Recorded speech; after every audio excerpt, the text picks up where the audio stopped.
Há pouco tempo eu voltei do Uruguai, fiz uma viagem para lá de 4 dias e isso tem tudo a ver com literatórios. A gente procura aqui sempre falar de literatura latino-americana, que é a minha literatura de predileção, e foi a primeira vez que eu fui para aquele país. E então eu quero trazer hoje aqui as minhas leituras que eu fiz durante a viagem e também os livros que eu adquiri lá, e pretendo ler em breve e trazer aqui pra gente um pouquinho desses livros que eu não encontrei no Brasil, então eu trouxe no idioma original.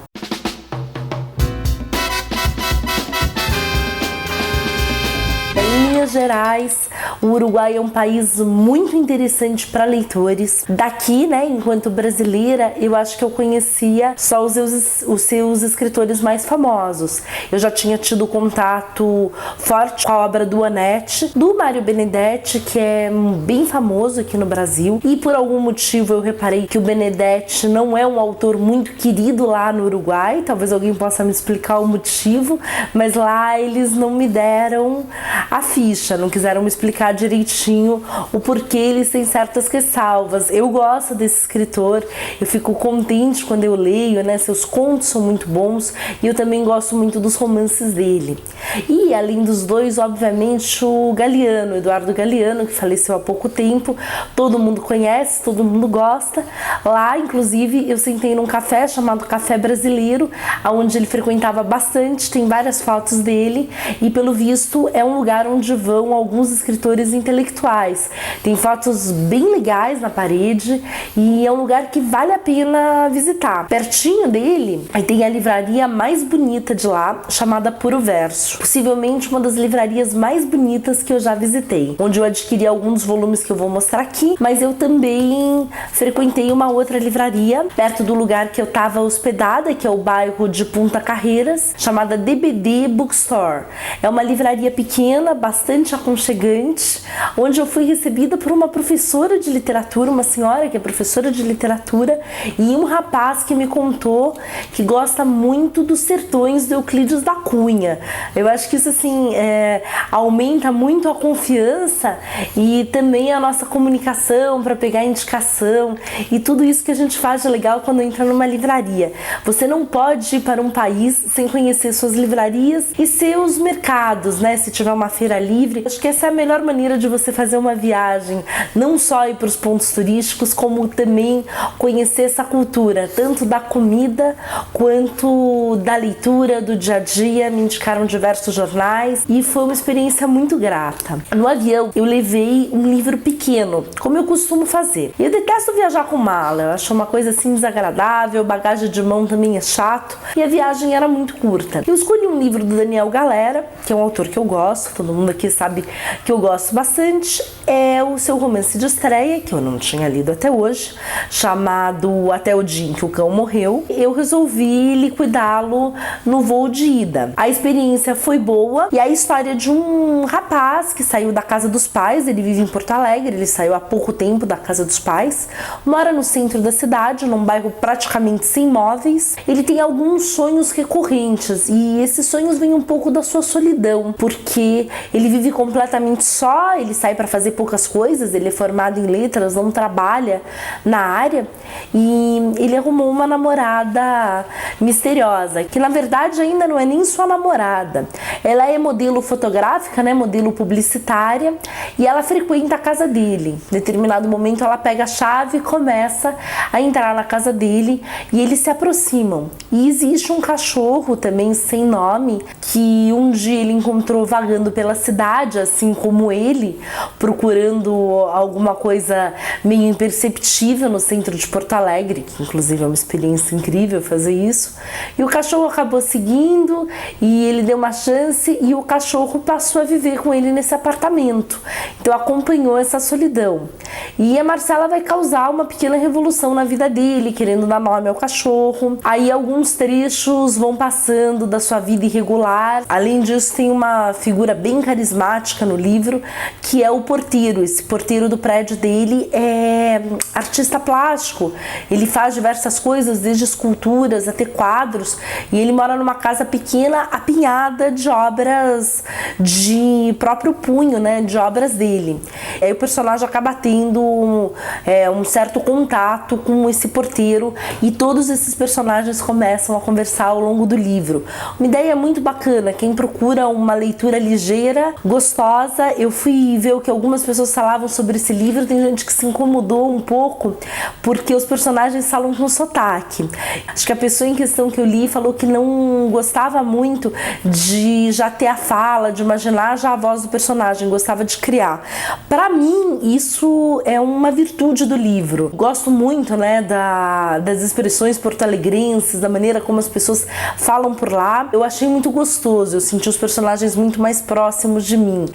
Eu cheguei em Montevidéu assim com tudo, pronta para outras leituras, porque essa que me acompanhou foi incrível. Durante a estadia em Montevidéu, eu resolvi ser bem prosaica e ler um livro do Mário Benedetti que eu tinha e guardava para um momento propício. O momento propício foi a viagem. Logo eu li A Borra do Café. São capítulos pequenos, levemente ficcionais, porque o personagem não tem o mesmo nome dele, mas ele vive a infância em Montevidéu na mesma época que o próprio Benedetti viveu, e vai contar diversas passagens da sua infância. É um livro muito gostoso.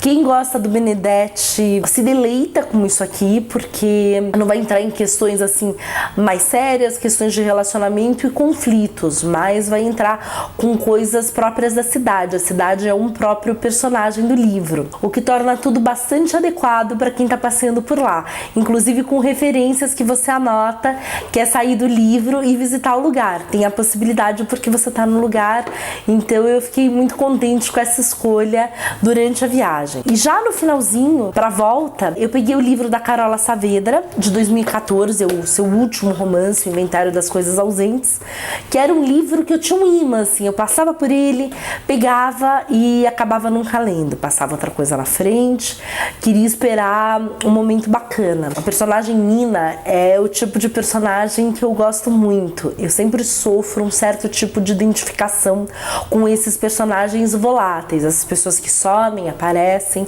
A verdade é que a vida da Nina se cruza com a vida do narrador do livro, que é um aspirante a escritor no início da história. Ele tenta escrever alguma coisa interessante. Quando ele a conhece, ele está sentado num banco da faculdade escrevendo, e isso deixa a Nina bastante interessada no rapaz.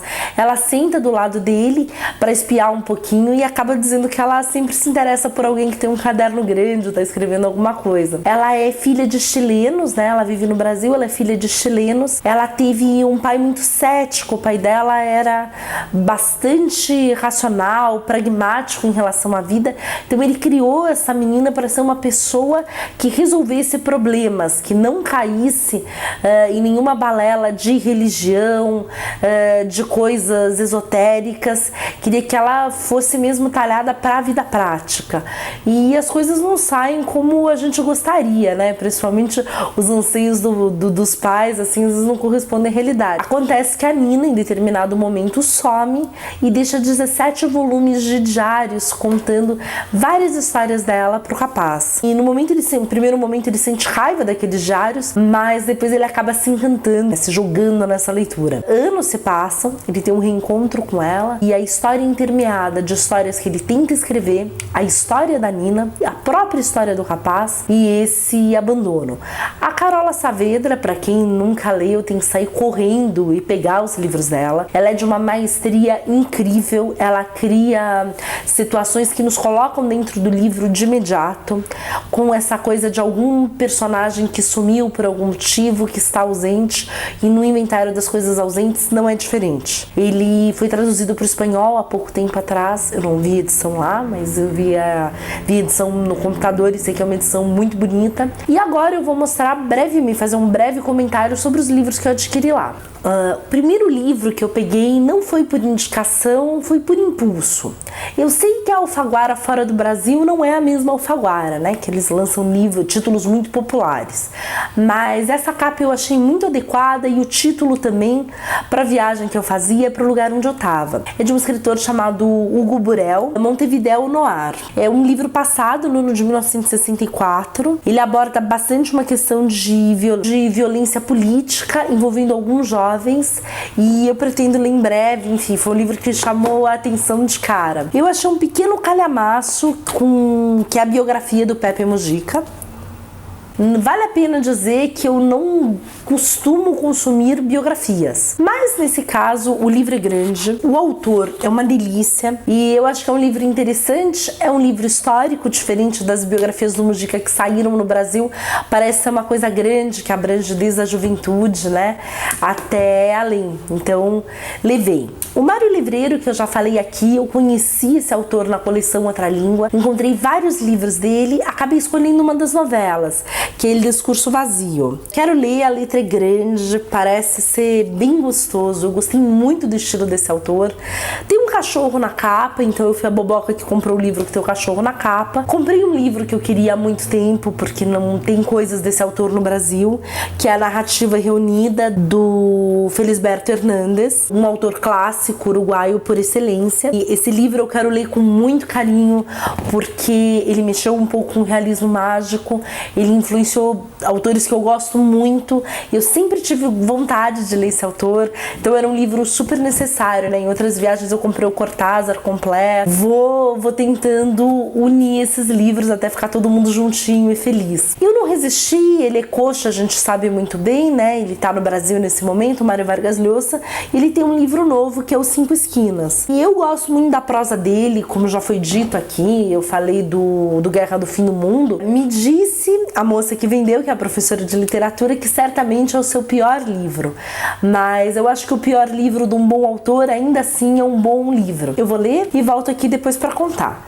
mas tenho muita alegria de saber que eu já tenho Cinco Esquinas e que aqui provavelmente só vai sair no fim do ano, mas a gente espera com gosto, porque as edições da Alfaguara brasileira são lindas. E no fim das contas, como não podia deixar, porque eu sou uma consumista maluca, eu acabei pegando um livro do Murakami, é o Elefante Desaparece, que não tem aqui no Brasil, então eu peguei. A capa é meio bobinha, enfim, eu não achei muito bonita porque ela é brilhosa, mas a letra é boa, o cheiro do papel é gostoso, então é o livro que eu pretendo ler. Para fazer só uma observação final, os livros lá são um pouco mais baratos que os livros no Brasil. Montevidéu é uma cidade cara por excelência, você paga bastante para comer e para beber, mas você paga os livros ainda um preço bom, uma média de R$30, um livro maior R$40, e tem boas feirinhas de livros usados, coisas muito legais. Eu infelizmente estava andando sem dinheiro, eu estava andando só com cartão, então eu não pude desfrutar muito dessas feirinhas, mas em linhas gerais é um ótimo lugar para comprar livros e é uma cidade muito inspiradora para ler, com o Rio da Prata na frente, né?